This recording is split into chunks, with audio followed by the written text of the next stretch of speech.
7 বছর বয়সী তেজুর বিয়ে হয় 24 বছরের এক পুরুষের সাথে।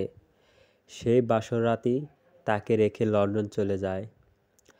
আজ দীর্ঘ 10 বছর পর দেশে ফিরছে রিহান চৌধুরী, তার স্বামী। রিহান পরিবারের সবাইকে নিষেধ করার সত্ত্বেও তাকে রিসিভ করতে চাচা অরণ্য চৌধুরী, বাবা অভ্র চৌধুরী, চাচাতো ভাই 3 জন বীর, মোহিত, মারুফ এসেছে এয়ারপোর্টে।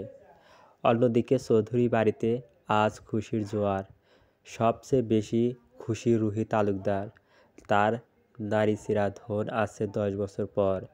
বিভিন্ন রকমের খাবার তৈরি করছে। খাবারের সব মশলাপাতি ছিলনরাই বাটাবাটি করছে তেজু। যেখানে এই পরিবারের ছেলের বউ হওয়ার সত্ত্বেও কাজের লোকের মতো কেটে যাচ্ছে দিনরাত। জীবনের 7টা বছর রাগীনভাবে কাটলেও তার পরের বছরগুলো ছিল তার জন্য নরক যন্ত্রণা। বিয়ে কী জিনিস সে জানত না। বয়সটা ছিল পুতুল খেলার। সেই বয়সে ওয়াদা রক্ষার্থে তার থেকে গুণে গুণে 14 বছরের বড় এক পুরুষের সাথে বিয়ে হয়। এই অলক্ষ্যে এখনও তোর পেঁয়াজ বাটা হয়নি নাকি আমার ছেলে আসা পর্যন্ত অপেক্ষা করছিস? খবরদার বলে দিচ্ছি, তোর এই অপায়া মুখ আমার ছেলেকে দেখাবি না। রুহির চোখ টকটকে লাল, ঠোঁট কাঁপছে। বিরক্তিতে তার কষ্টটা কেউ বোঝে না। দেখাবো না বড় আম্মু, আমার হয়ে গেছে। তেজু কথাগুলো দাঁত চেপে বলছে। পেটের অসহ্য ব্যথায় চেহারা লাল হয়ে গেছে, যেটা কারো চোখে পড়ছে না। এই মাসে পিরিয়ড দেরি করে হয়, পেট ব্যথায় মরে যাচ্ছে। তার এই কষ্ট কেউ দেখছে না। দেখি সর, হয়েছে। আমার ছেলে আসার সময় হয়েছে। একদম রুম থেকে বের হবি না। কথাটা বলেই রুহি চৌধুরী তেজুকে ধাক্কা মারে। এই বাড়িতে সবাই তেজুকে তুচ্ছ তাচ্ছিল্য করে, কিন্তু রুহি তালুকদার 2 চোখে সহ্য করতে পারে না। ওনার ধারণা তেজুর কারণে তার একমাত্র ছেলে আজ তার থেকে দূরে। ধাক্কা মারার তেজু গিয়ে সোজা পরে বুটির উপরে, হাতে লম্বা করে কেটে গেছে। তেজুর কণ্ঠে কান্না মেশানো হাহাকার মিশে ওঠে। নাটক দেখাতে হবে না। কি একটু কেটেছে অমন শব্দ করে বাড়ির সবাইকে জানানোর প্রয়োজন নেই। তেজুর দাঁত খিঁচে ব্যথা সহ্য করে। চোখ থেকে টপ টপ করে পানি গড়িয়ে পড়ে।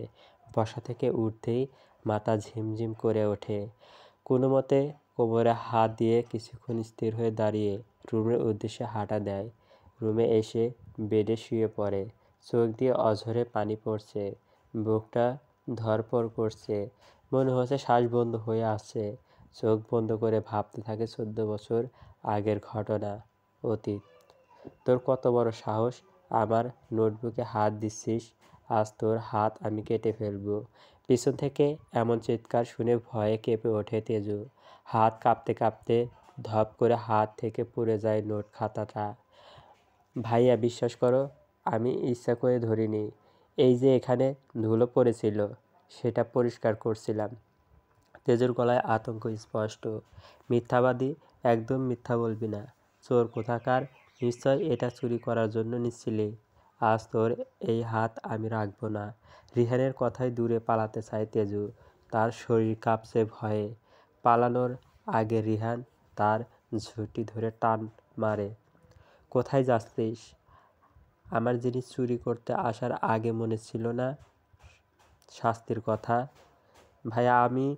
তেজুর কথা শেষ করতে দেয় না রিহান।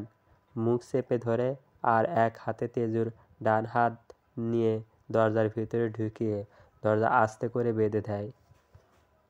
তেজুর মনে হলো ওর প্রাণটা বেরিয়ে যাচ্ছে। শ্বাস নিতে পারছে না।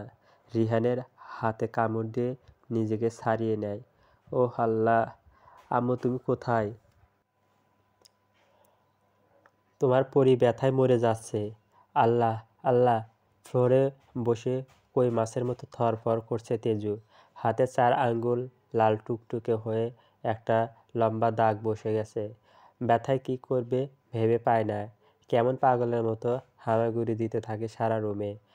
আম্মু। তেজের এমন মরণ চিৎকার কারো কানে যায় না।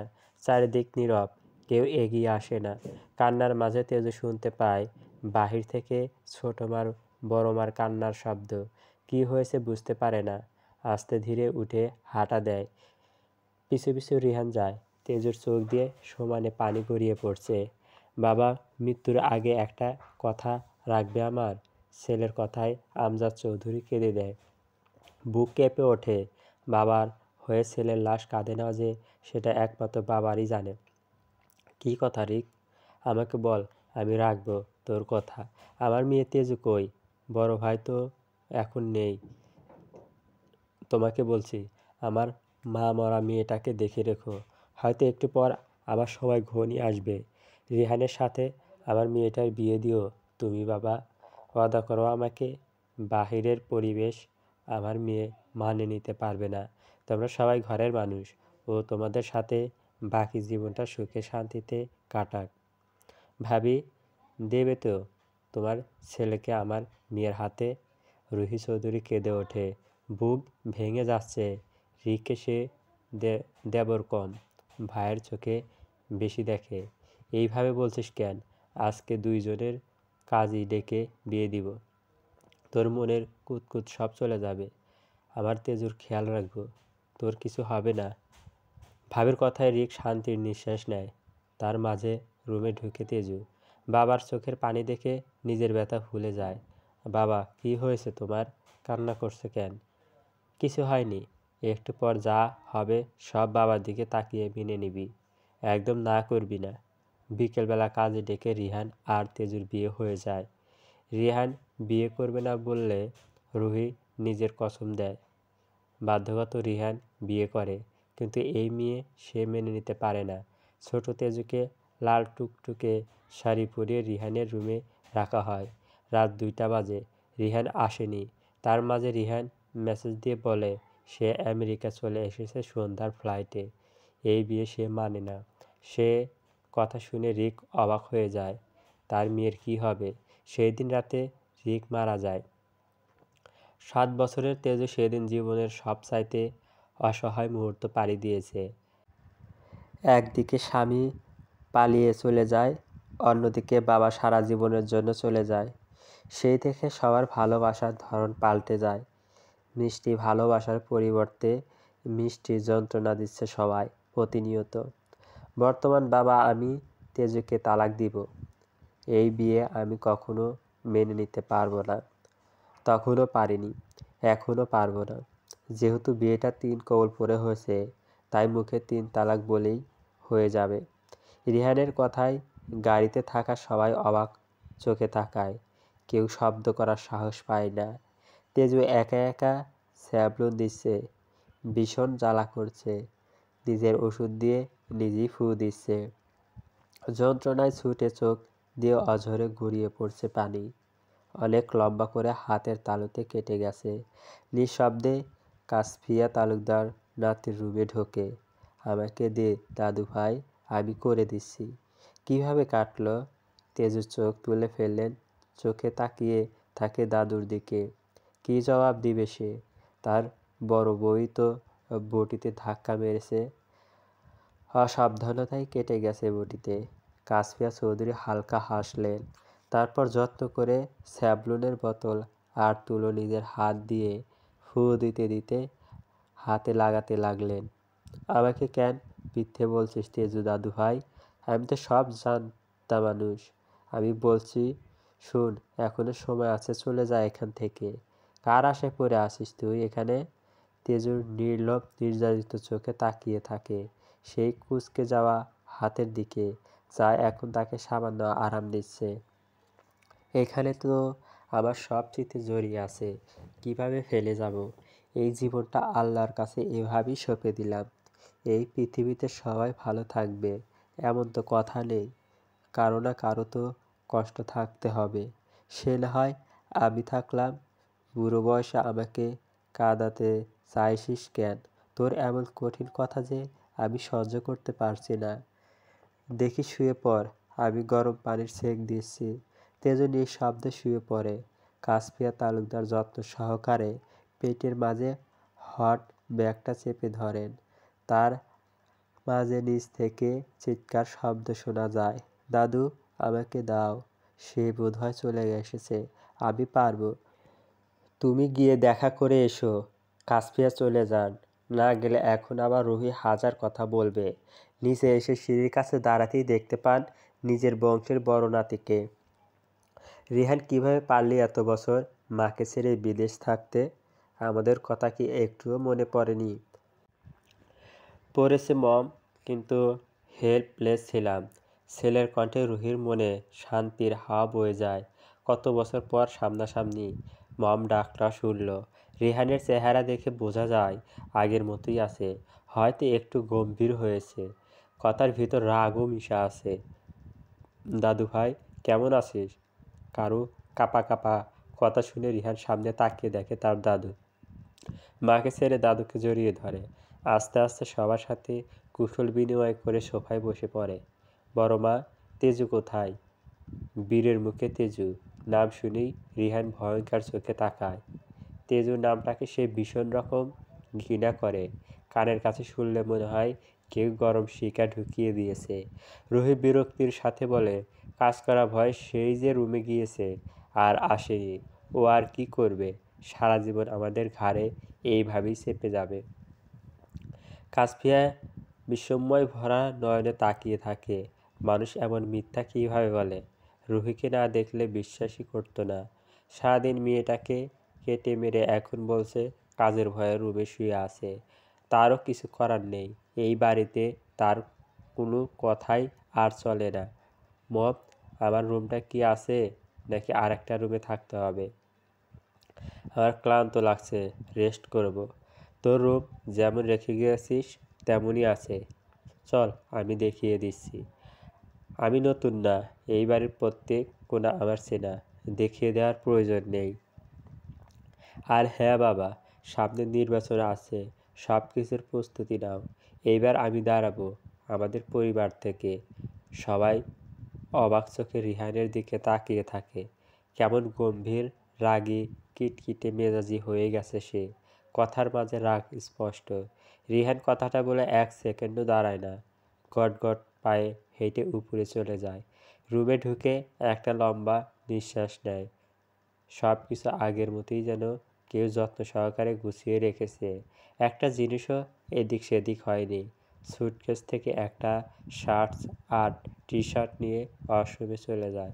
ফ্রেশ হয়ে এসে রিহান টান টান হয়ে শুয়ে পড়ে। ভাবতে থাকে নির্বাচনের বিজয় লাভ কীভাবে করবে। তাদের রক্তে মিশে আছে রাজনীতি, তাই জিততে খুব কষ্ট হবে না। চোখ বন্ধ করে শুয়ে পড়ে। ক্লান্ত লাগছে। রাত 10টা। রিহান একটু আগে ঘুম থেকে উঠেছে। ফ্রেশ হয়ে দরজা খুলে নিচে যাওয়ার উদ্দেশ্যে হাঁটছে। পথের মাঝে দেখতে পায় ছাদের দরজা খোলা। কৌতূহল ভরে এগিয়ে যায়। যতই এগোচ্ছে ততই গুনগুন একটা শব্দ কানে ভেসে আসছে। ছাদের দরজা ফেরাতেই স্পষ্ট হয় কেউ ছাদের রেলিংয়ে বসে আকাশের দিকে তাকিয়ে করুণ গলায় গান করছে। কে তুমি? এত রাতে ছাদে কি করছো? পিছন থেকে কোনো পুরুষের কণ্ঠ শুনে তেজু ভয় পেয়ে যায়। বুক ধড়ফড় করছে। সামান্য হলেই পড়ে যেত। এই কণ্ঠস্বর তার অচেনা বাড়ির কারো নয়। আস্তে আস্তে রেলিং থেকে নেমে পিছনে ফিরে তাকায়। পরনে ট্রাউজার, সাথে কালো টি শার্ট, মাথায় ঝাঁকড়া চুল, শ্যামবর্ণ গায়ের রং। সকালের শিশিরে ভেজা মিশ্রণ পানির মতো চোখ দুইটা তার দিকে তাক করে আছে। ঠোঁটের পাশে কালো কুচকুচে তিলটা দেখে তেজু চিনে ফেলে এটা রিহান ভাইয়া। কি করবে ভেবে পায় না। কি হলো, জবাব দিচ্ছ না কেন? কে তুমি? এখানে কি করছো? তেজু, আমি এই বাড়ির মেয়ে। ঠাস ধপ করে পড়ে যায় তেজু। কান দিয়ে যেন গরম ধোঁয়া বের হচ্ছে। কাটা হাতে ছাদের মেঝেতে ঘষা খেতেই রক্ত পড়া শুরু করে। তাকে মারলো কেন? কিছুই বুঝলো না। স্টুপিড ইডিয়েট গার্ল, এরপর থেকে কোনোদিন আমার সামনে আসবি না। এই নামটা তো জীবনে আমার সামনে উচ্চারণ করবে না। কথা শেষ করে রিহান চলে যায়। পরে একলা তেজু গালে 5 আঙুলের দাগ টের পায়। রক্ত ঝরা হাতের দিকে তাকিয়ে তাচ্ছিল্যের সুরে বলে ওঠে, তোকে সবাই আঘাত দিতে দিতে ভেঙে দেবে, কেউ যত্ন সহকারে তোকে গড়ে তুলবে না। কথাটা নিজের মনে বলে রাগে দুঃখ কাটা হাতটা দিয়ে ফ্লোরে থাপ্পড় মারে। চোখ বন্ধ করে। তেজু একলা রুমে বসে আছে। সবাই নিচে খাচ্ছে। তাকে যেতে নিষেধ করেছে বড় মা, কারণ একটা তার মতো অলক্ষীকে দেখলে তার সোনা ছেলে রেগে যাবে। পেটের ক্ষুধার যন্ত্রণায় বালিশ চেপে ধরে। পেট ব্যথা আর সহ্য হচ্ছিল না, তাই সন্ধ্যায় দাদুকে লুকিয়ে ব্যথার ওষুধ খেয়ে নিয়েছে। তেজু দাদু ভাই, এই নিয়ে। সামনে তাকায় তেজু। ভাতের প্লেট নিয়ে দাঁড়িয়ে আছে কাসফিয়া। প্লেটের ওপর ইলিশ মাছটা দেখতেই খিদে যেন দ্বিগুণ বেড়ে গেল। এই বাড়িতে যেমন খারাপ মানুষ আছে, তেমন ভালো মানুষও আছে। এটা তেজু কিছু মানুষকে দেখে বুঝেছে। তাদের মাঝে দাদু একজন। তেজুর ছটফটানিতে কাসফিয়া বুঝে গেল খিদে পেয়েছে, তাই তো নিচে আগে আগে খেয়ে প্লেটে করে খাবার নিয়ে এসেছে দেখি। হা কর, আমি খাইয়ে দিচ্ছি। তেজু নড়ে চড়ে বসে, হাঁটু ভাঁজ করে নিরুত্তরভাবে ছোট করে মুখটা হা করে। কাসফিয়া ছোট ছোট লোকমা দিয়ে খাওয়াচ্ছে তেজুকে। তেজু নিঃশব্দে খেয়ে যায়। হঠাৎ খট করে দরজা খুলে যায়।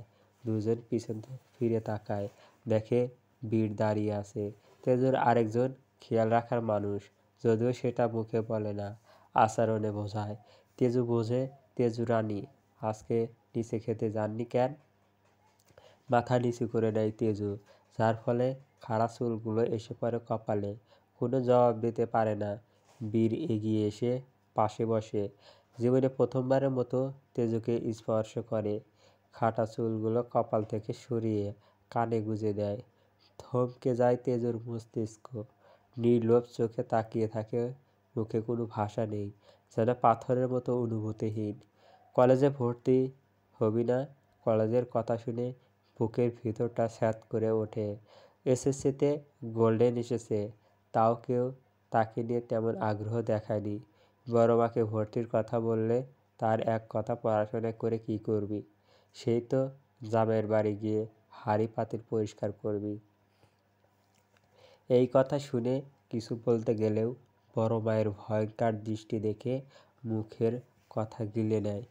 মনে মনে ভেবেছিল বড় বাবা আর ছোট বাবাকে বলবে, কিন্তু তারাও তো সবসময় রেগে থাকে তার উপর। হয়তো শরীরে হাত তোলে না, কিন্তু কথার ধরনই বোঝা যায় ঘৃণা। কি হলো, এত কি ভাবছিস? কালকে যাবি আমার সাথে? এটাই লাস্ট কথা। তেজু কল্পনা থেকে বেরিয়ে আসে বীরের ধমকে। টয়ম্বুর চোখে তাকায়, মিষ্টি করে নাক টেনে হাত কোলের উপর রেখে বলে, যাবো ভাইয়া, কিন্তু বড় মা যদি রেগে যায়?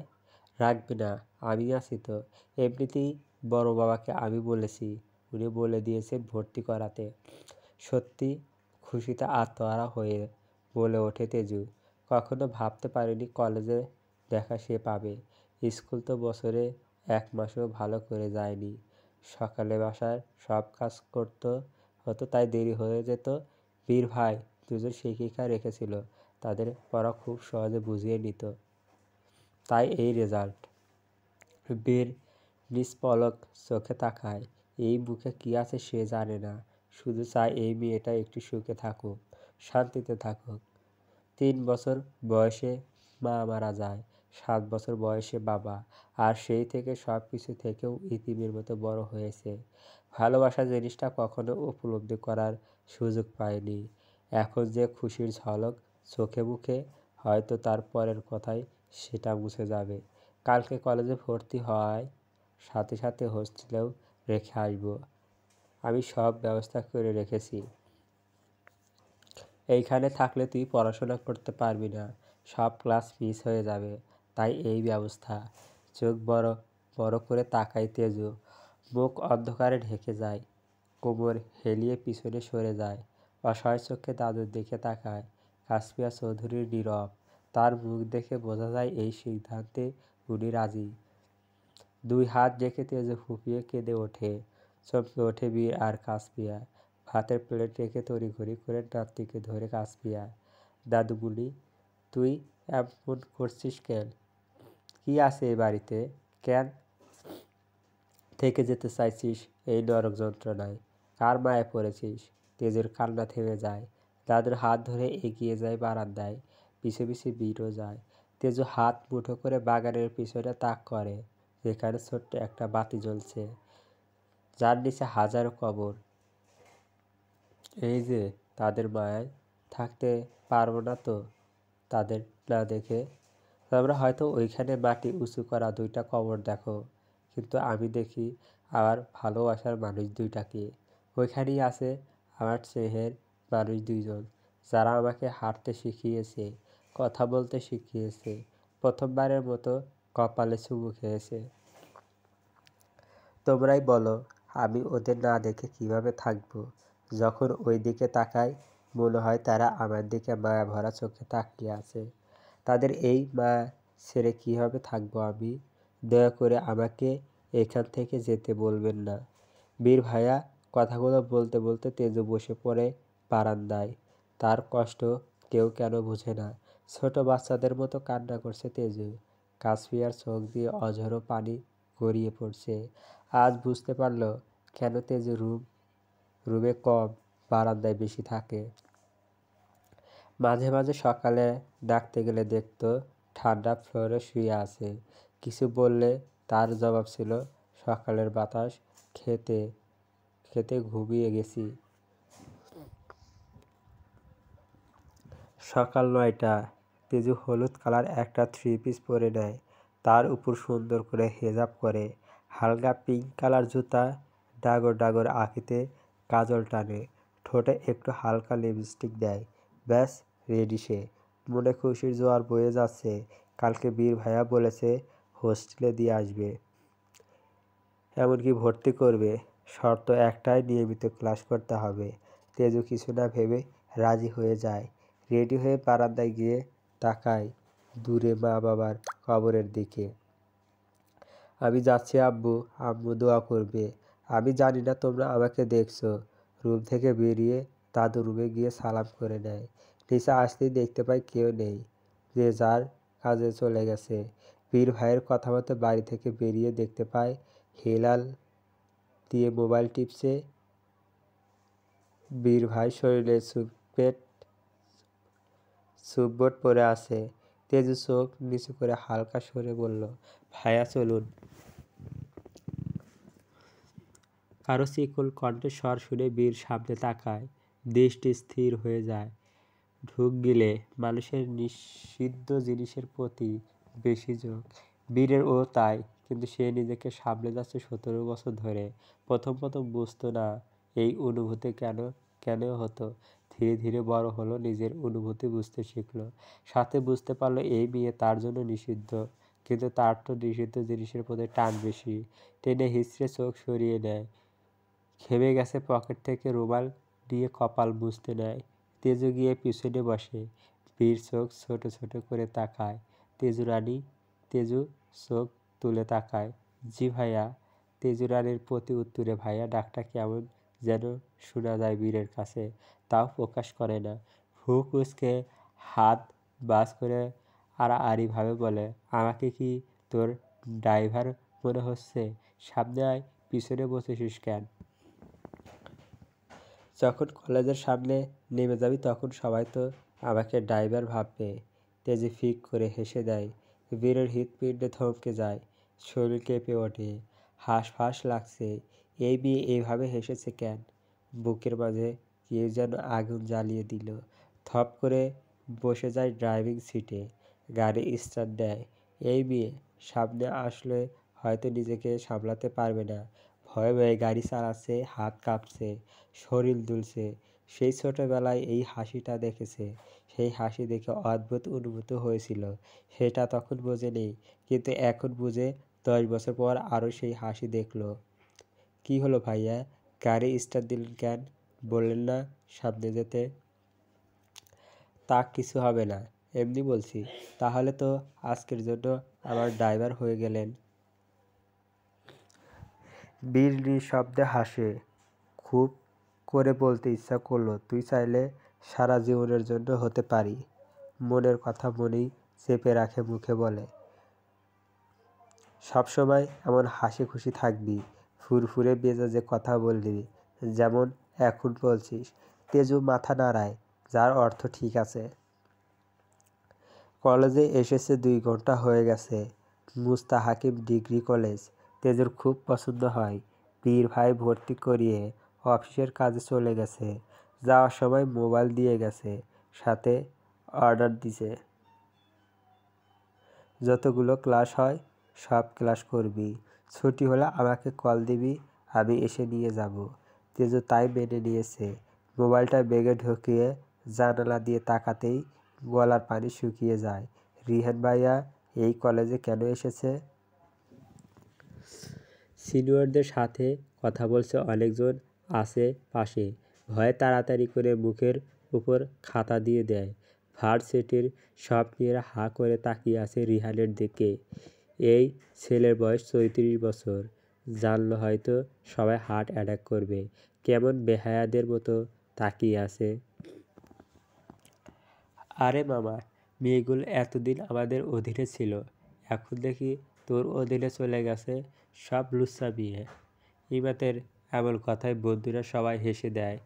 রিহান বুঝতে পারে না এখানে হাসির কি আছে।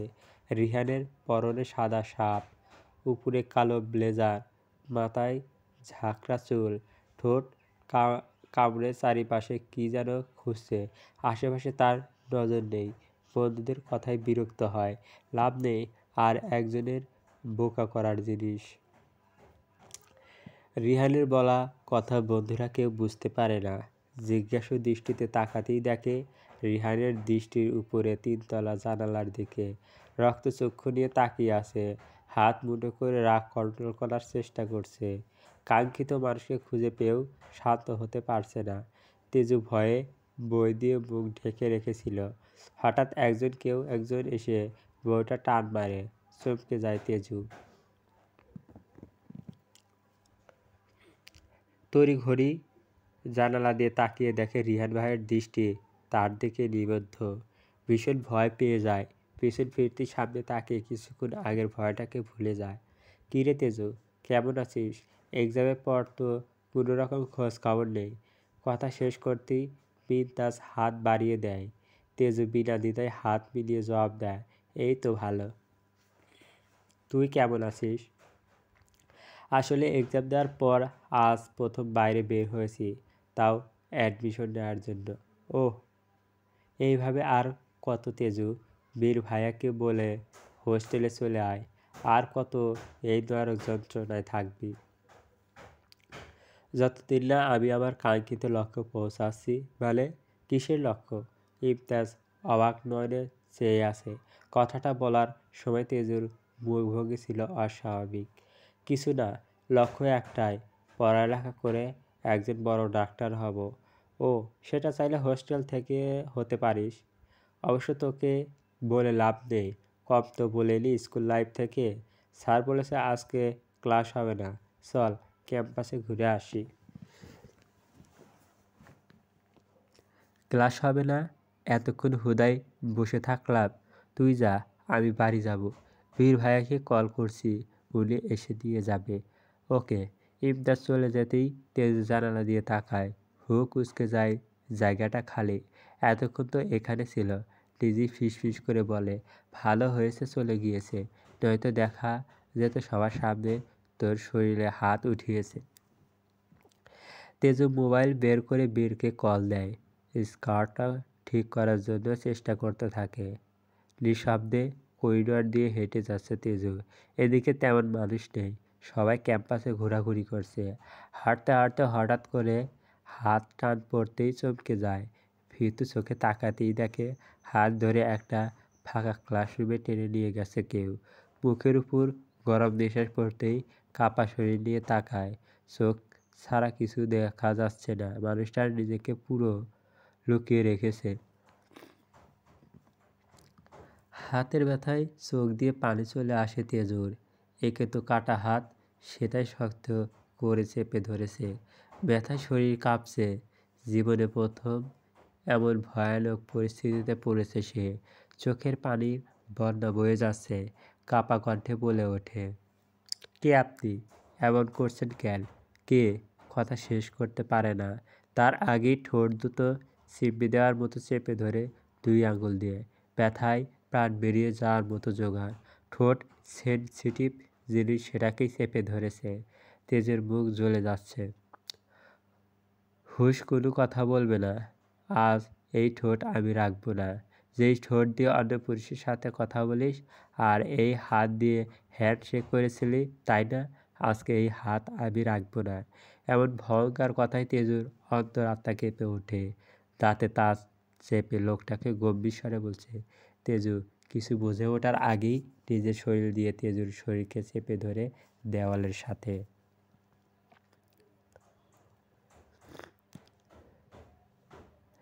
এক হাত দিয়ে চোখ ঢেকে দেয়, মুখোশ খুলে ঠোঁটের উপর ঠোঁট চেপে ধরে। চোখ বন্ধ, তাকায় তেজু, কিছুই বুঝতে পারে না। সেকেন্ডের মধ্যে তেজু চিৎকার দিতে চাইলে পারে না। একের পর এক কামড় দিচ্ছে তেজুর ঠোঁটে। রক্ত পড়েছে, যন্ত্রণায় কাতরাচ্ছে তেজু। নড়াচড়ার সুযোগ রাখেনি। একে তো ঠোঁটের যন্ত্রণা, আবার হাত দেওয়ালের সাথে ঘষে ধরার কারণে ব্যথায় মরার উপক্রম। এক সময় সহ্য করতে না পেরে নিজের শক্তি সব ছেড়ে দেয়। হাঁটু গেড়ে বসতে চাইলেও পারে না। প্রায় 5 মিনিট পর ছেড়ে দেয় লোকটা। জিমির চোখের সামনের দিকে তাকালে সব ঝাপসা লাগে।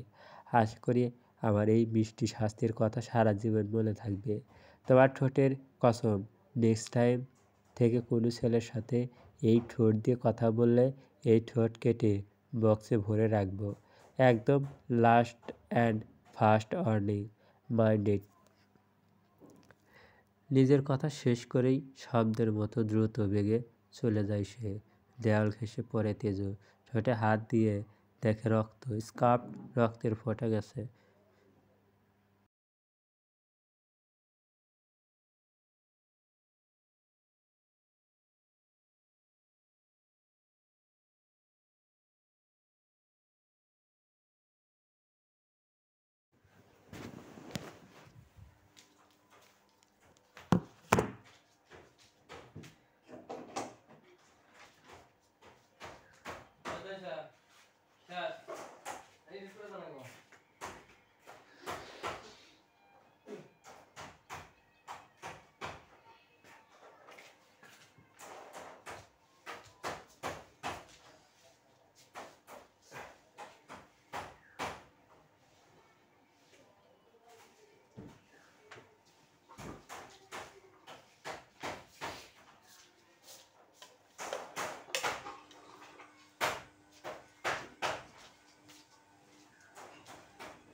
বলে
তোমার গ্যাপ হয়ে গ্যাপ পূরণ করবো বাবা করে কি আমি গাড়ি বাকি নেই 2-3 মিনিট ওই কথা বলতে হচ্ছে মানে কথা পরে কয় না ঠিক করছো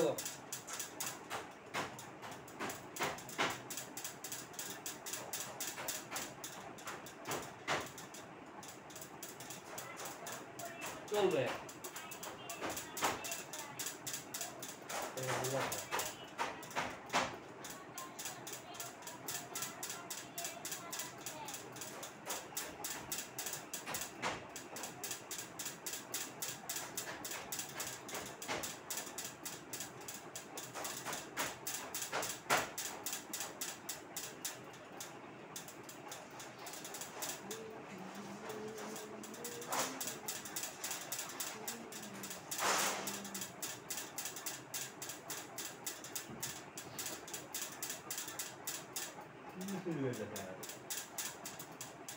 দিন দিন সব বেড়ে যায়।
আসসালামু আলাইকুম, স্বাগত জানাচ্ছি টেকবিডি 19 এর আজকে টিউটোরিয়ালে।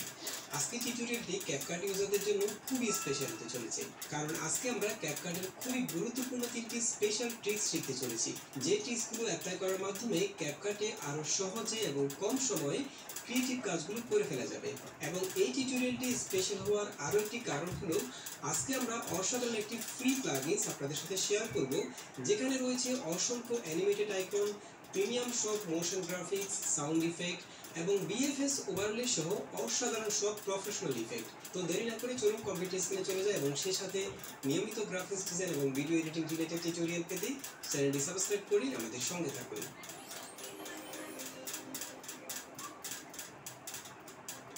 Welcome back. আমরা চলে এসেছি ক্যাপকাটে, আর আমাদের ক্যাপকাট ভিডিও এডিটিং কোর্সের সবগুলো টিউটোরিয়াল একসাথে পেতে আমাদের ইউটিউব চ্যানেল থেকে এই প্লেলিস্টে চলে যান। এখানে এই কোর্সের সবগুলো টিউটোরিয়াল একসাথে পেয়ে যাবেন।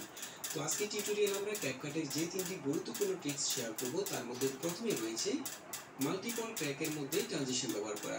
যারা ক্যাপকাটে প্রফেশনাল ভিডিও এডিটিং করেন তাদের জন্য এই ট্রিক্সটি সবচেয়ে বেশি কাজে আসবে। ফর এক্সাম্পল, যখন আমরা একটা প্রজেক্ট নিয়ে কাজ করি তখন আমাদেরকে অনেকগুলো ট্র্যাক ব্যবহার করতে হয়, বিভিন্ন ব্যাকগ্রাউন্ড, আইকন, বাংলায় পারেন না। যেমন আমাদের এখানে দেখুন, এখান থেকে যখন আমরা এই সিনের মধ্যে সুইচ করেছি অনেকগুলো ট্র্যাক আমরা ব্যবহার করেছি। এখানে এই কম্পাউন্ড ক্লিপের মধ্যে 3টা ক্লিপ রয়েছে, এটার মধ্যে 3টা ক্লিপ রয়েছে, এভাবে অনেকগুলো ক্লিপ এখানে রয়েছে। ঠিক আছে, তো আমরা যখন এই সিন থেকে পরের সিনে সুইচ করব, অর্থাৎ এই সিনটা আসবে, আমরা চাচ্ছি বাট এই ক্ষেত্রে আমরা সবাই জানি যখন আমরা একটা সিন থেকে একটা সিনে সুইচ করব তখন আমাদের আগের সিনে অর্থাৎ এই সিনের সবগুলো ক্লিপকে আমরা একটা কম্পাউন্ড ক্লিপ করে ফেলতে হবে। একটা কম্পাউন্ড ক্লিপ করে তারপর আমরা এখানে দুটো সিনের মাঝখানে, দুটো ক্লিপের মাঝখানে ট্রানজিশন ব্যবহার করতে পারবো। বাট আমি চাচ্ছি না কম্পাউন্ড ক্লিপ করতে, কারণ প্রায় সময় এমন হয় আমরা কম্পাউন্ড ক্লিপ করতে পারি না।